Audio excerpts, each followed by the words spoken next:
He was playing stud poker and lost big time. I put him in here for his own good. Thanks.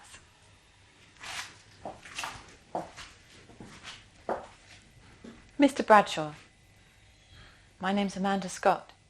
I'm a psychologist with Marchant Casinos. I hear you took quite a loss this evening. Yes, I lost massive.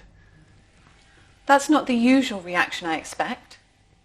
Oh, you're not used to people celebrating their losses, are you? Well, no. Thought you'd seen everything, hadn't you? Well, I don't know about that. But I have extensive training in gambling addiction. I spent 4 years... Yes, I know the form. God, you're so predictable. You've read all the books, but you've never actually experienced anything, have you? Well, Mr. Bradshaw, why don't you take a seat and tell me about it? I'm fine. I don't need looking after. Yes, Mr. Bradshaw. Everyone is fine after losing thousands of pounds on one hand of poker.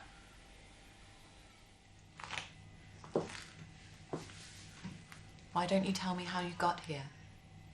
Why don't you tell me about that game?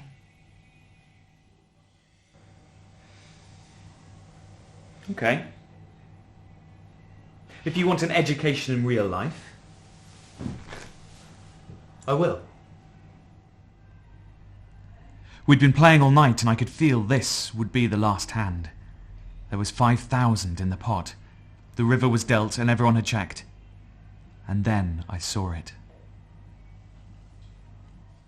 So what? My wedding ring. You're married. Your gambling must take quite a toll on your family.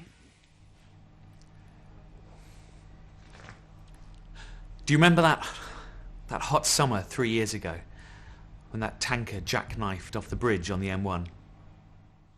I think so.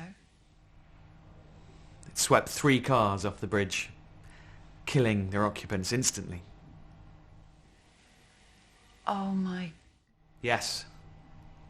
My wife and newborn. Devastated. My life ended right at that moment.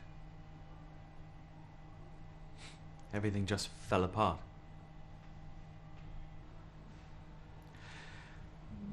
And then after 5 weeks and 3 days of crying, I woke up one morning and I felt nothing. Numb. I wasn't grieving. I felt nothing. I felt nothing about anything. All the things that used to make my heart leap with joy or fill with sorrow just had no impact. Sad songs, funny stories, they all just did nothing. Nothing. You have no idea what it's like to live in a world that is so bland.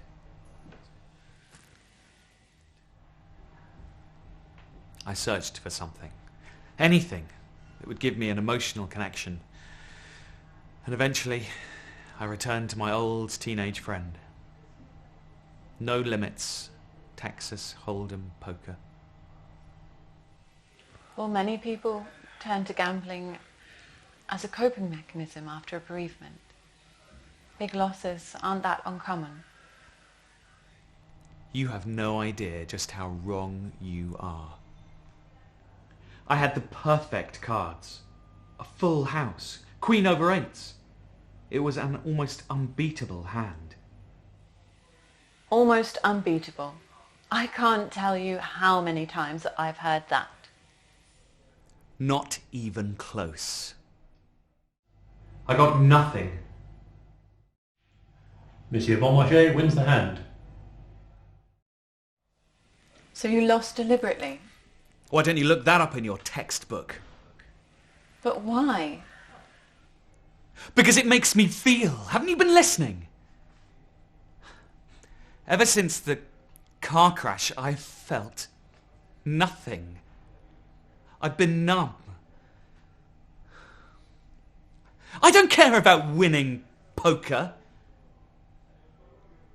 But when I lose, when I get that crushing realization that I've lost everything, it's then that I feel something. The most emotion I felt in 5 weeks and 3 days since the crash has been right here, doing this. Losing. Well, that's still a gambling addiction of sorts. I'm sure we can help you. I think I've got a leaflet here somewhere.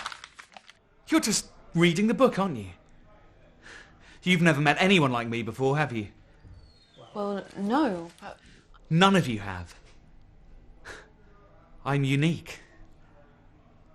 I've met dozens of people like you before, and I've confounded them all. Dozens? So do you just like telling your story? And there'll be dozens after you, too. I'm an enigma. Mr. Bradshaw, I have never said this before, but I think the best thing that I can do for you is to walk away. People like me are just fueling your self-obsession. And the sooner we stop giving you the oxygen of attention, the sooner you can get through this. Please, seek professional help. I can do no more for you. That's it, go on. Run away. They all do eventually. No one understands me. No